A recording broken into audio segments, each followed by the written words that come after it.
नमस्कार दोस्तों, मैं रामचंद्र सुतार मेरी हमारी क्लास 2.0 के पूरी टीम की तरफ से इस YouTube चैनल में आपका हार्दिक स्वागत करता हूं। दिल की गहराइयों के साथ आप सभी का हार्दिक स्वागत करता हूं।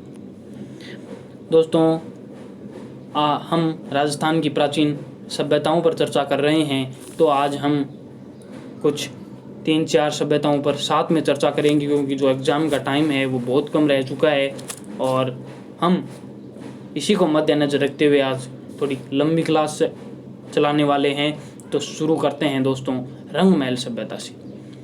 रंगमहल सभ्यता बहुत इम्पोर्टेंट मानी जाती है दोस्तों। 1-2 बार RS प्री में भी इससे प्रश्न आ चुका है। तो रंगमहल सभ्यता की बात करें तो रंगमहल सभ्यता, यह सभ्यता हनुमानगढ़ में स्थित है। राजस्थान के हनुमानगढ़ जिले में ये स्थित है। रंगमहल सभ्यता घग्गर नदी के किनारे स्थित है। दोस्तों, सबसे पहले जब हमने सभ्यताएं स्टार्ट की पढ़ना, तो मैंने सबसे पहले बताया कि जो भी सभ्यताएं होती है किसी ना किसी नदी के किनारे विकसित होती है, क्योंकि जल जीवन का आधार होता है। तो इसी वजह से किसी ना किसी नदी के किनारे विकसित होती है। तो यह सभ्यता घग्गर नदी के किनारे स्थित है, जिसका प्राचीन नाम दोस्तों सरस्वती नदी हुआ करता था। और अब बाढ़ आने से इसका पानी घर घर में चला जाता है, इसलिए इसे घग्गर नदी के नाम से अब जाना जाने लगा है।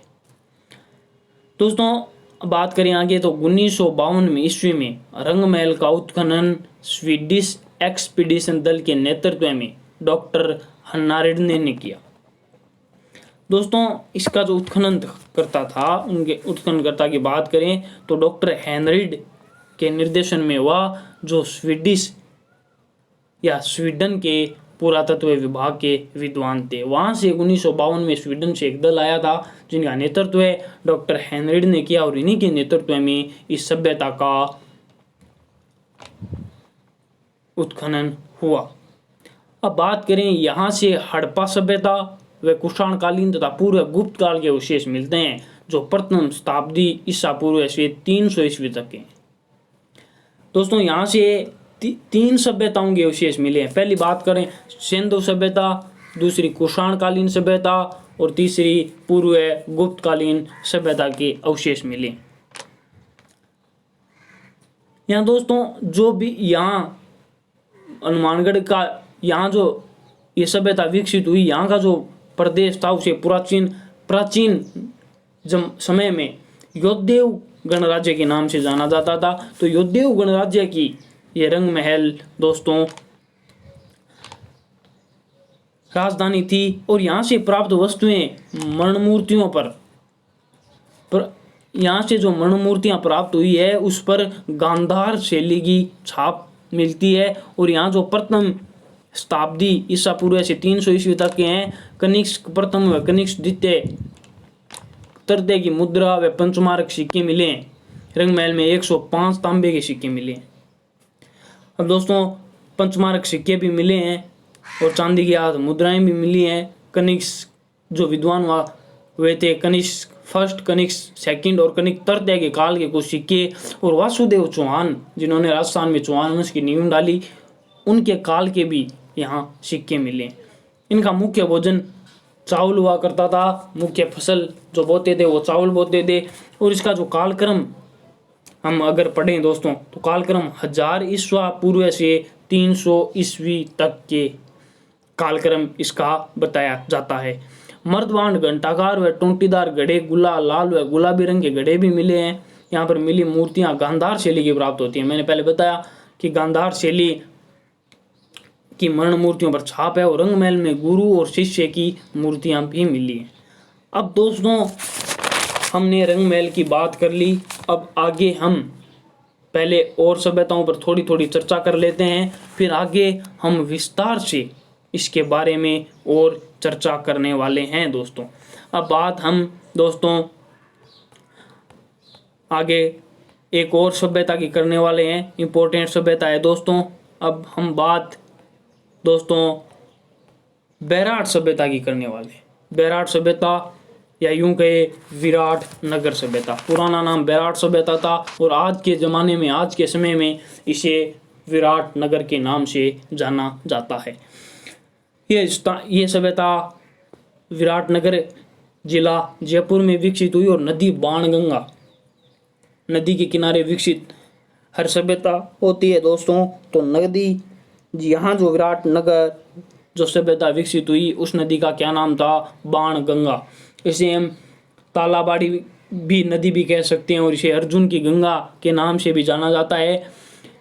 खोज इनके उत्खननकर्ता की बात करें या खोज की बात करें तो दयाराम साहनी, सुंदर राजन, ए घोष, के.एन. दीक्षित थे दोस्तों। अब उत्खननकर्ता की बात करें तो सबसे पहले यहाँ दोस्तों जो स्वाई राम सिंह सेकंड थे उन्होंने इसका उत्खनन करवाया, जहाँ एक सोने का घड़ा भी मिला था, सोने का कलश भी मिला था, जहाँ ये अनुमान लगाया गया कि उस घड़े में गौतम बुद्ध की अस्थियां थी। गौतम बुद्ध का वो अस्थियों के प्रमाण उस घड़े से मिले। और यहाँ उत्खननकर्ता की बात करें तो उसके बाद दोस्तों द्वितीय चरण में अगर उत्खनन हुआ तो वहाँ 1936 से 37 राय बहादुर दयाराम साहनी जी द्वारा करवाया गया। और सर्वेक्षणकर्ता उत्खनन के बाद जो सर्वेक्षणकर्ता थे वो 2 विद्वान आए दोस्तों, उनका नाम था कैलाश दीक्षित व नीलरतन बनर्जी और सुंदर राजन। ये 3 दोस्तों 3 लोग थे। और ये जो मत्स्य ये बैराट या विराटनगर हम कहते हैं, ये मत्स्य जनपद की राजधानी थी। ये मत्स्य जनपद की राजधानी थी दोस्तों। और जनपद का सर्वप्रथम उल्लेख महाभारत में मिलता है। इससे यह स्पष्ट होता है कि बैराट या विराटनगर सभ्यता में सर्वप्रथम महाभारतकालीन अवशेष मिले हैं। अब अशोक का बाबरू शिलालेख विशेषता राजस्थान में बौद्ध संस्कृति का प्रमुख केंद्र बुद्ध प्रतिमायुक्त स्वर्ण मंजूषा, जैसा मैंने बताया बुद्ध प्रतिमायुक्त भी मिले हैं। और यहाँ पर अगर विस्तार से बात करें तो यहाँ 3 प्रकार की पहाड़ियाँ मिली है दोस्तों। आगे हम उसके बारे में और विस्तार से चर्चा करेंगे। यहाँ पर मैं थोड़ा बता दूं 3 प्रकार की पहाड़ियाँ मिलती है। पहली पहाड़ी है बिजक की पहाड़ी, दूसरी है गणेश डूंगरी और तीसरी है भीम डूंगरी। अगर हम बिजक की पहाड़ी की बात करें तो यहाँ 2 शिलालेख मिले हैं, अशोक का बाबरू शिलालेख फर्स्ट और अशोक का बाबरू शिलालेख सेकंड। 1837 में जो बाबरू शिलालेख फर्स्ट है वो कैप्टन रॉबर्ट जो एक अंग्रेज अधिकारी था उसके द्वारा खोजा गया। और सेकंड की हम बात करें तो सेकंड 1871 से 72 में अंग्रेज अधिकारी था कार्लाइल। दोस्तों नाम याद रखना सबसे इंपॉर्टेंट है, ये नाम थोड़े से कठिन होते हैं अंग्रेजों के, तो यहाँ पर आपको नाम याद रखना है कार्लाइल द्वारा खोजा गया। अब और ये आज आप भी कोलकाता संग्रहालय में या पुराने समय में कलकत्ता संग्रहालय और आज के ज़माने में समय में कोलकाता जिसे हम कहते हैं उस संग्रहालय में आज भी ये सुरक्षित है। अब बात करें हम अभिलेख की तो द्वितीय अभिलेख में हमें किस चीज़ की जानकारी मिलती है? द्वितीय अभिलेख में अशोक द्वारा गौ हत्या पर प्रतिबंध लगाए जाने की जानकारी मिलती है। धम्म, संघ तथा बुद्ध ये 3 बौद्ध धर्म में महत्वपूर्ण स्थान जो शब्द रखते हैं वो इनकी जानकारी हमें इसी बाबरू शिलालेख सेकंड में मिलती है। और अशोक बौद्ध धर्म का अनुयायी था, ये जानकारी इसी अभिलेख या यूं कहीं शिलालेख के से में मिलती है। अब बिजक की पहाड़ी की और बात करें तो बिजक की पहाड़ी में बौद्ध यहाँ पर मंदिर मिला है, बौद्ध स्तूप मिले हैं जो हीनयान और महायान 2 शाखाएं हैं। जो हीनयान से संबंधित रखता है बौद्ध स्तूप। यहाँ मथुरा शैली में बुद्ध की प्रतिमाएं मिली हैं। यहाँ हुण आक्रमणों का साक्ष्य भी मिले हैं, प्रमाण भी मिले हैं। सूती वस्त्र अवशेष इंडो-ग्रीक नरेश मिनांडर से संबंधित क्षेत्र था। ये नास्ते पश्चिम मणिमूर्ति 6ठी शताब्दी पूर्व में मत्स्य महापद जनपद की राजधानी, मैंने बता दिया मत्स्य महापद जनपद की राजधानी थी। और हैसांग ने बैराट की यात्रा करके पारयात्र नाम प्रदान किया, इसका पारयात्र भी नाम प्रदान किया। सर्वप्रथम मंदिर के जो अवशेष हैं, सर्वप्रथम मंदिर के अवशेष भारत में इसी सभ्यता से मिले हैं दोस्तों। अब जैसे मैंने गणेश डूंगरी के बारे में बताया, अब भीम डूंगरी जो तीसरी पहाड़ी थी उसके बारे में बता देता हूँ। यहाँ पर सबसे मैंने पहले बताया कि महाभारतकालीन सबसे पुराने अवशेष भारत में यहीं से मिले हैं और सर्वप्रथम मंदिर के अवशेष भी यहीं से मिले हैं। तो भीम डूंगरी इस पहाड़ी को इसलिए कहा जाता है क्योंकि यहाँ द्रौपदी की प्यास बुझाने के लिए कुंती पुत्र भीम ने, जो 5 भाई थे, भीम ने लात मारी थी, इसलिए यहाँ तालाब बन गया इस पहाड़ी पर, जिसे भीम तालाब भी कहते हैं। तो इस हिसाब से इसे भीम डूंगरी भी कहा जाता है। वो तालाब आज भी आप देख सकते हैं। यहाँ 3 पहाड़ियाँ मिली है। तो ये बैराट सभ्यता हमने कुछ चर्चा की। अब हम बात करेंगे आगे दोस्तों, विस्तार से हम पढ़ेंगे। पहले थोड़ी बहुत जानकारी ले लेते हैं, उसके बाद विस्तार से आपका रिवीजन भी हो जाएगा और हम विस्तार से पढ़ भी लेंगे। तो अब हम बालाथल सभ्यता की बात करते हैं। बालाथल सभ्यता दोस्तों उदयपुर, वल्लभनगर तहसील है उदयपुर की और जिला उदयपुर, वहाँ ये विकसित हुई। बालाथल सभ्यता उदयपुर नगर से 42 किलोमीटर दक्षिण पूर्व में, वल्लभनगर तहसील उदयपुर, बालाथल ग्राम के पूरी छोर पर 5 एकड़ में फैला एक टीला है जो बेड़ज नदी के किनारे स्थित है। अब बेड़ज नदी के किनारे नदी पूछी जा सकती है और हर सभ्यता में जरूरी भी होती है किस नदी के किनारे विकसित हुई। तो यहाँ बेड़ज नदी के किनारे विकसित हुई एक टीला है 5 एकड़ में फैला हुआ, जिसका उत्खनन हुआ। इस सभ्यता की खोज की हम बात करें, खोज की बात करें तो इस सभ्यता की खोज 1962 से 63 ईस्वी में हुई तथा उत्खनन करता थे जो VN मिश्र थे, उनके नेतृत्व में 1993 ईस्वी तक दूसरा चरण चला। Doctor VS Shinde, doctor RK Mohanto तथा डॉक्टर ललित पांडे के द्वारा, इनके सहयोगी थे, उनके द्वारा खोज की गई। अब दोस्तों बालाथल के उत्खनन में 22 परतों की पहचान की गई है, 22 चरणों की पहचान की गई है। प्रथम 4 स्तर ऐतिहासिक युगीन भंडार है तथा शेष ताम्र पाषाण काल युगीन भंडार है। अब यहाँ बुना हुआ वस्त्र मिला है दोस्तों, भारत में केवल 2 ही जगह मिला है, यानी कि राजस्थान में केवल 2 ही जगह मिला है, विराटनगर व बालाथल। विराटनगर में मैंने बताया, या विराट सभ्यता में, कि यहाँ बुने हुए वस्त्र के प्रमाण मिले हैं। तो यहाँ एक चीज दोस्तों 12वीं शताब्दी से पहले का लोह भी मिला है दोस्तों, 12वीं शताब्दी के पहले का लोह भी मिला है। और यहाँ गाय व बैल की मरण मूर्तियाँ मिली है। बालाथल सभ्यता की बात कर रहे हैं दोस्तों, गाय व बैल की मरण मूर्तियाँ भी मिली है। कंकाल मिला है, यहाँ पर एक कंकाल भी मिला है जो 4000 वर्ष पुराना है, जो कुष्ठ रोग का साथियों सबसे भारत में सबसे प्राचीनतम प्रमाण है कि वो कुष्ठ रोग से मनुष्य मरा होगा। और यहाँ पर दुर्ग जैसी इमारतों के अवशेष मिले हैं, दुर्ग नहीं मिले हैं, दुर्ग जैसी इमारतों के अवशेष मिले हैं। अब बात हम करेंगे ओजियाना सभ्यता। जी हाँ, बहुत सभ्यताएं हुई हैं जगह जगह, जहाँ जिस हिसाब से एक सभ्यता का उत्खनन हुआ उसके बाद आगे आगे आगे उत्खनन होते गए। तो ओजियाना सभ्यता की बात करें तो ओजियाना सभ्यता भीलवाड़ा में है। ओजियाना सभ्यता भीलवाड़ा में है, भीलवाड़ा के बदनौर के पास ओजियाना सभ्यता कोठारी नदी पर स्थित है। नदी एक बार फिर आ गई, क्योंकि नदी के किनारे ही सभ्यताएं विकसित हुई। तो कोठारी नदी पर के किनारे विकसित हुई यह सभ्यता आड़ संस्कृति या बना संस्कृति का ताम्र पाषाणकालीन स्थल है। जो आड़ सभ्यता के जो अवशेष मिले हैं लगभग वही समान अवशेष यहाँ मिले हैं। तो ओजियाना सभ्यता का उत्खनन 2000 ईस्वी में VR मीणा व आलोक त्रिपाठी के नेतृत्व में किया गया। उत्खनन 2000 से 2001 में किया गया।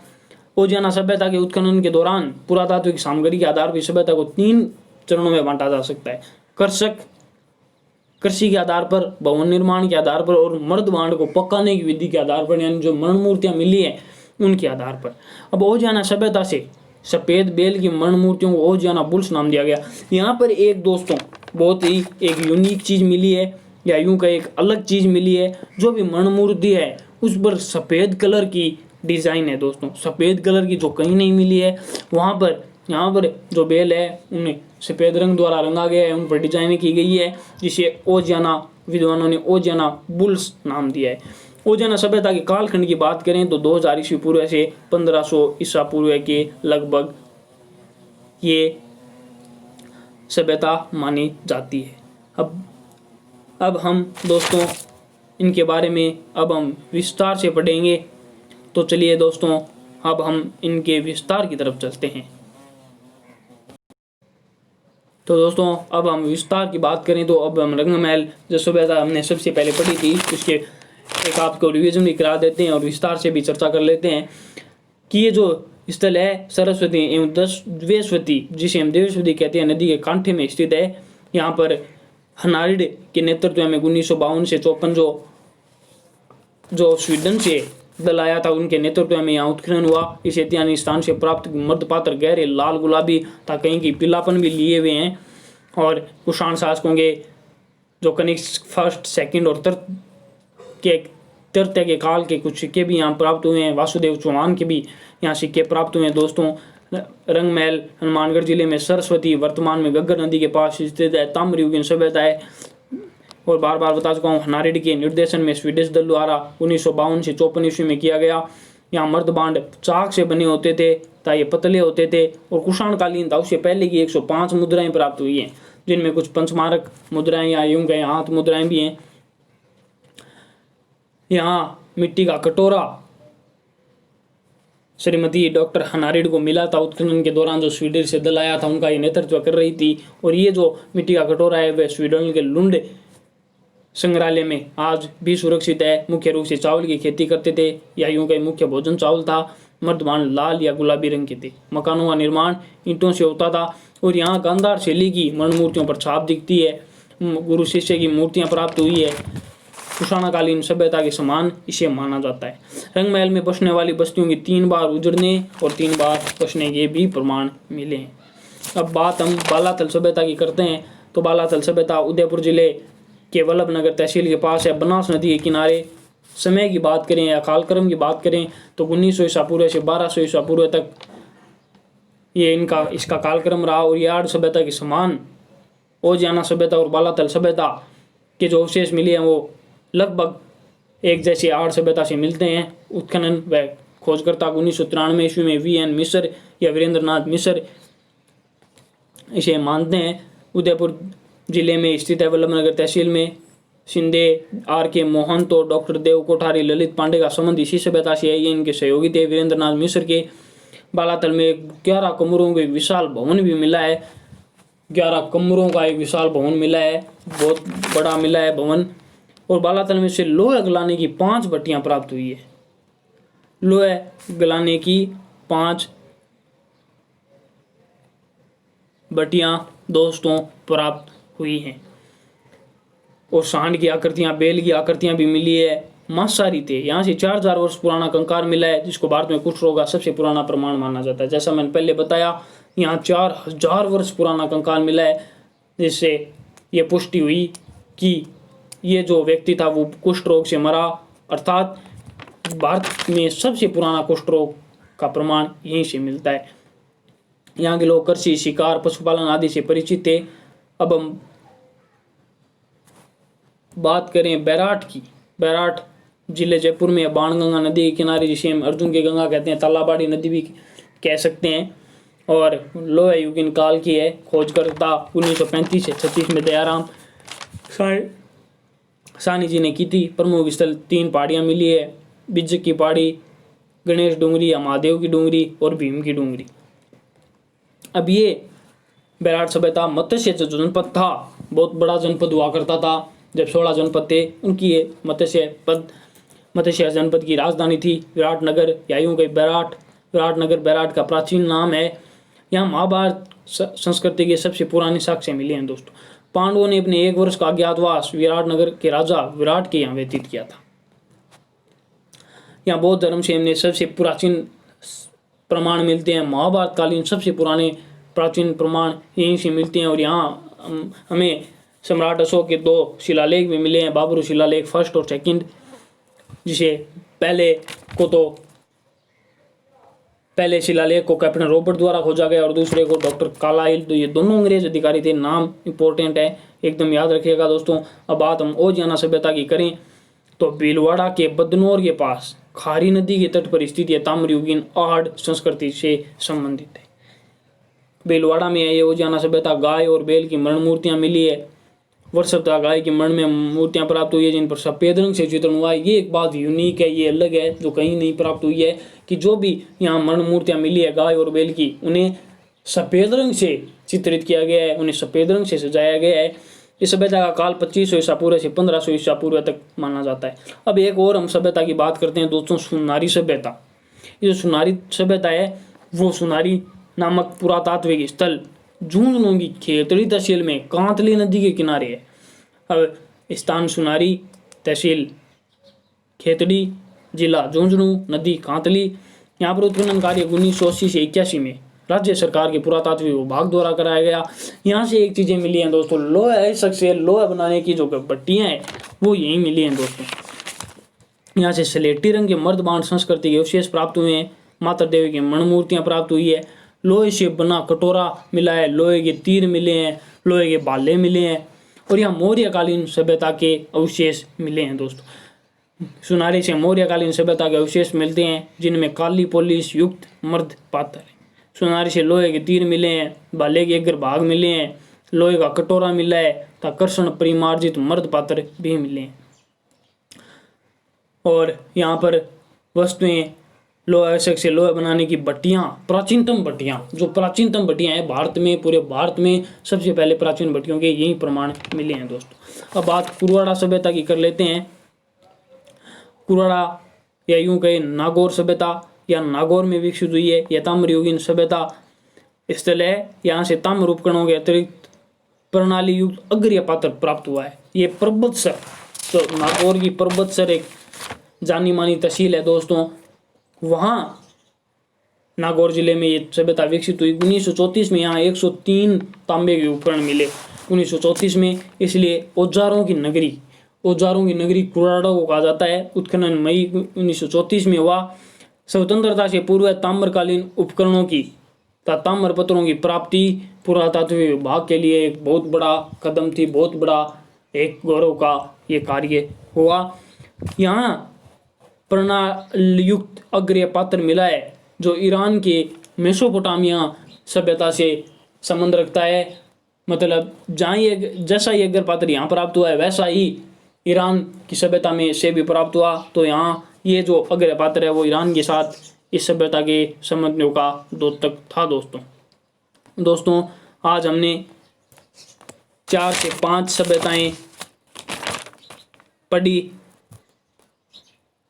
6 सभ्यताएं दोस्तों, उनमें आज 6 सभ्यताएं कवर करी हैं।